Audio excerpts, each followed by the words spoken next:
Let's look at one of the greatest mental battles ever fought for every melanin dominant human on the earth. It was a revolution for those heeding their call, and still now heeding this call, which occurred from January 28 to February 3, 1974 in Cairo, Egypt, when Dr. Theophile Obenga accompanied Cheikh Anta Diop as Africa's representatives to the UNESCO Symposium on the peopling of ancient Egypt and the deciphering of the Meroitic Script. This remains as one of the single most important and famous defenses of African intellectual and historical integrity in the modern era, determined that the only way Africans or black people on earth can become independent is by having their own independent philosophy of education, which is how civilizations are built.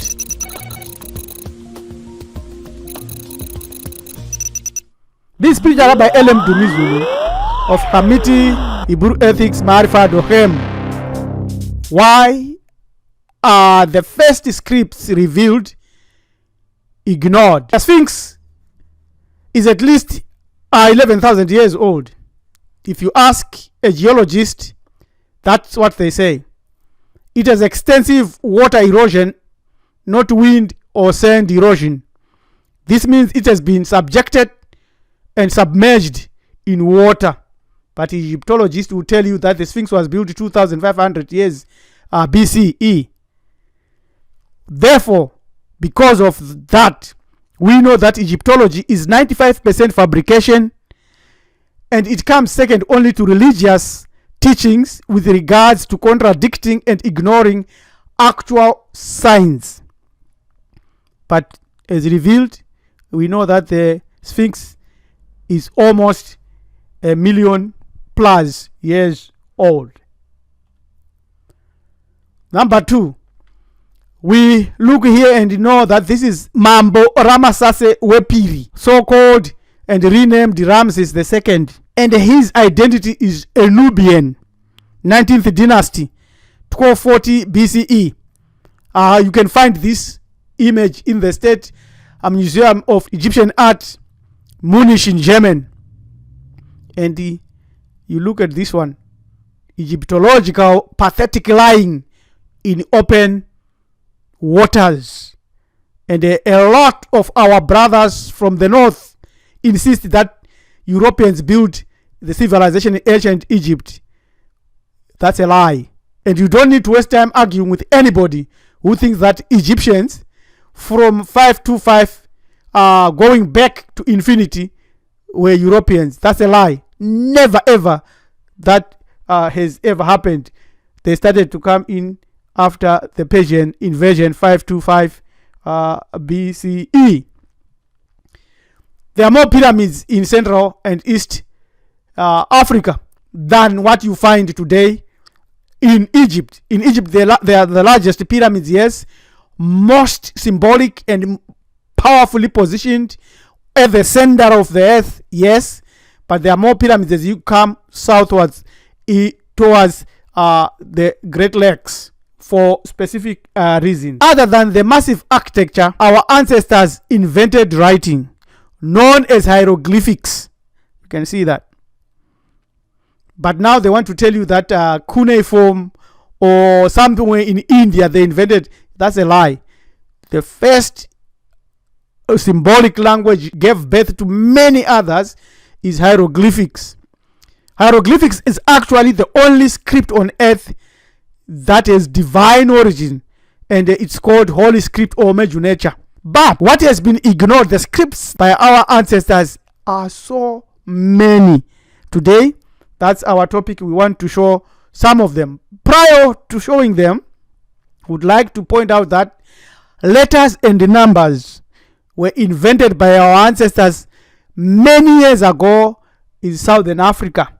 This is the Blombos mathematical bone stone found in Blombos in South Africa 100,000 years BCE.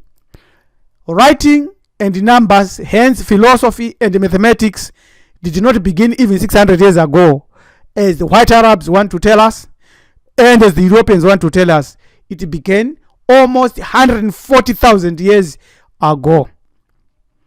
Africa is home to the world's earliest known use of measuring and calculation, confirming the continent as the birthplace of both basic and advanced mathematics. Thousands of years ago, Africans were using numerals, here's the blombos, algebra and geometry in daily life. The round houses, huts that we build, there's a lot of mathematics there. Search it out and you'll find it. This knowledge spread throughout the entire world after a series of migrations out of Africa beginning around 30,000 BCE and later following a series of invasions of Africa by Europeans and Asians or Eurasians. 1700 BCE, this knowledge was spread and sent all over the earth. This, you can go to www.taneta.org and you'll find a lot of information there. The greatest tools of communication that our ancestors invented consist of alphabets, and one of the most important is Medu Neter. It's a holy alphabet. Every melanin dominant human must study it, and so you use the Merkaba. In other words, you have to connect the spirit and the soul as well as talk to it using your holy language and transmit information across the generation by writing as well as singing and all the understanding that we have. More symbols and more alphabet and more scripts that were invented by our ancestors. There is Nzimbidi, which was crafted 5000 BCE. Your cuneiform in Babylon is 2000 or 3000 BCE, so it's being outrun by our ancestors. This Nzimbidi is an ancient script used to write various languages in West and Central Africa, most notably in by the Ugukama, Ejagam, Ekoi people of Nigeria and Cameroon. The Bidi is also used by the nearby people of Ebe, Efik, Ibibio, Igbo, and Uyanga are people. You see, when you want to say, whoa, this is the alphabet, you also have to learn one of these ancient languages other than the Roman numerals or Arabic numerals and the letters that we use. Then the Bidi set of symbols is independent of Roman, Latin, or Arabic influence and is believed to be 5,000 years by other scholars. All these other alphabets are less than 1,000 years BCE. Another one is Tifinagh or Laibiko Habeba or Mande. Mande is a dance also found in southern Africa, 3,000 years BCE, older than Sumerian or Mesopotamian or Chaldean or whatever, older than even your Hebrew by almost 2,000 years. So this is found on rock paintings in southern Algeria, Ode, Metutek. The Amazigh Tuaregs, the black people who mainly inhabit a vast area of North and West Africa, including present day Mali, Niger, Chad, Burkina Faso, southern Algeria, and southern Libya, still use this Tifinagh script and are the only known group of Amazigh speakers who have used it continuously since antiquity. It's in the very symbolic and very ancient. Vai is another one that our ancestors, the black ancestors, produced, but it's now ignored and is revealed. Vai is one of the world's oldest alphabetic scripts in continuous use. Oldest alphabetic script in continuous use with more than 150,000 users in present-day Liberia and Sierra Leone. This script. So when they say Africans could not read or write or did not invent any writing, like what I see on the internet and many other debates, that's a lie. A person who says that is totally ignorant, does not know nothing. It's a highly advanced syllabary writing system with more than 210 distinct characters representing various consonants. It's known that it's 3,000 years ago from a script found in antiquity at a place known as Gondaka in Mali. So there's no need of arguing with such person who says, you Africans never learned to write or to read, or I'm giving you evidence and a proof. But because of wars and the troubles that we have had, we had to run away and flee from these wars. And when you do that, you lose a lot of such intellectual properties. But it was revived. It's there, existed 3000 BCE before even your Sumerian or Mesopotamian script or cuneiform or anything that you can think of. That's why we say there were more ancient civilizations than what we are taught today. There is Meroitic on a pattern, 800 BCE to 600 AD. There it is. This so-called Meroitic script was developed sometime around 800 BCE in Napata, a place, or on Dapata, which means I have not become wise, a city-state in Nubia. Nubia actually is Nubge or Nubge stone or gold in what today is northern Sudan. The script remained in use after the capital moved to Meroe. Meroe is Marua, meaning a wide place with open spaces and trees and very nice fresh air, good water, Marua. Right? Thus, some historians and linguists believe a more appropriate name for the script would be Napatan, in reference to the first known place of use. Archaeologists have found countless inscriptions and stellar temple walls and statues, and a few linguists have attempted to translate the text, and Dr. Theophile Obenga has done a great work of explaining and deciphering this tongue.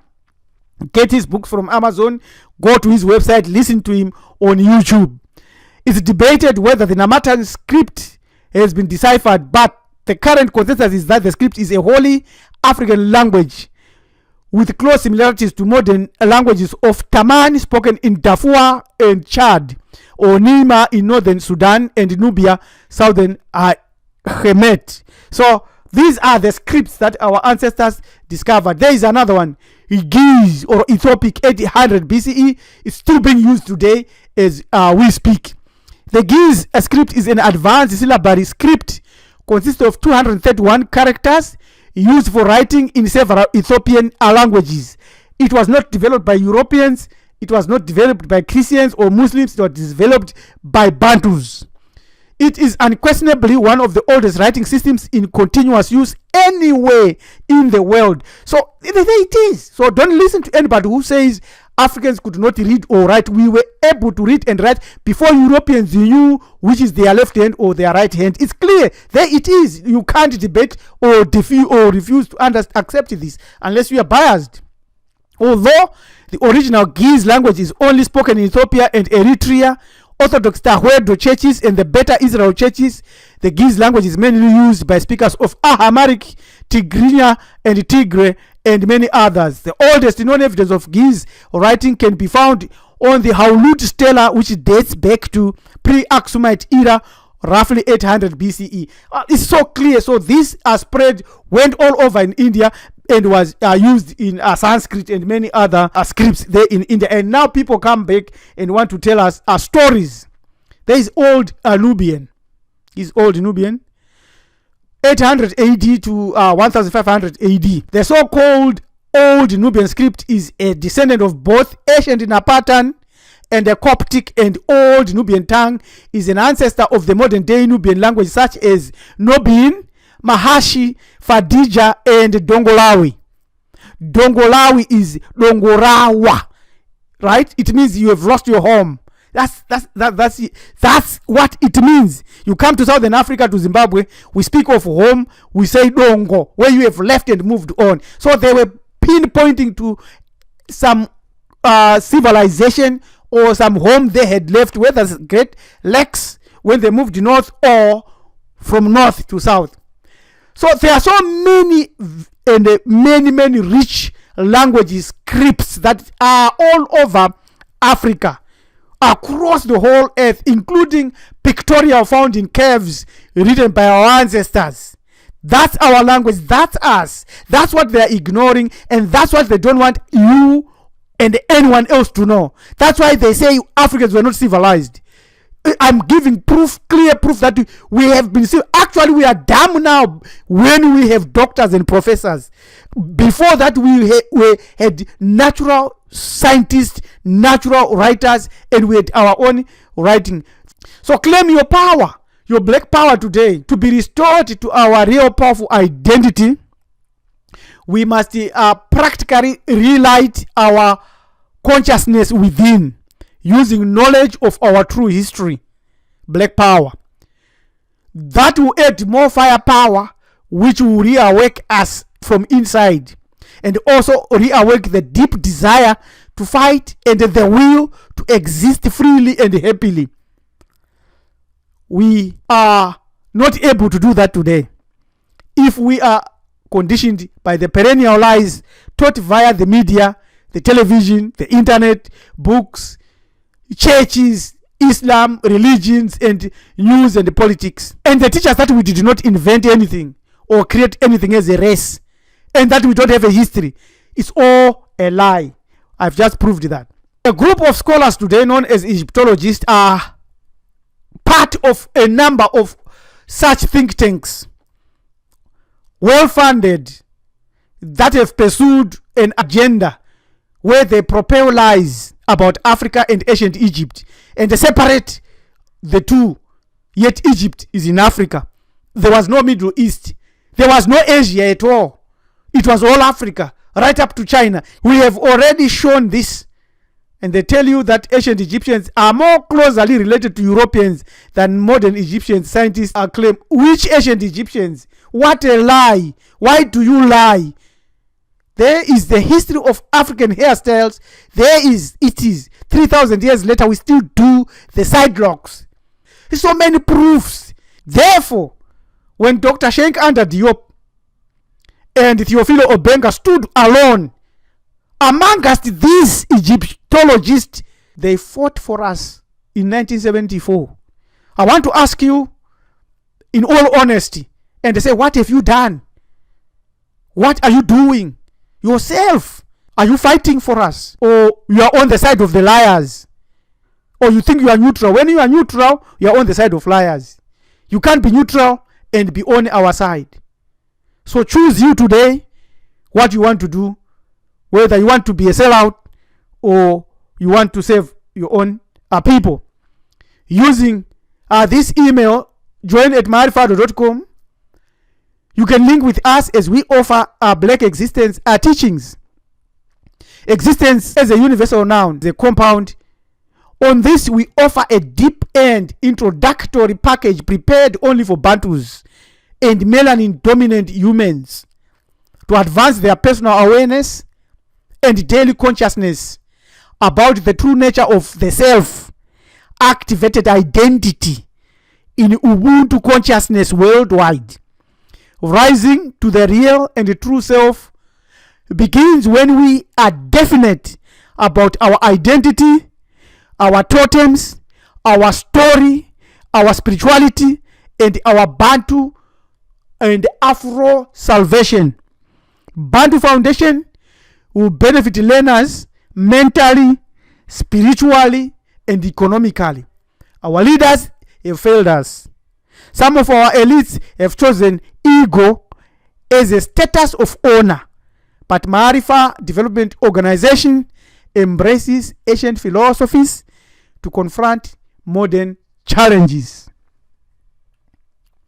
Subscribe to our channel, Hamiti Brew Ethics, Marifa Development Organization, and visit our website, as well as send us an email. Siyabonga, tatenda, asante sana, dalu, sesogo, oda abo, asiere, oh, thank you.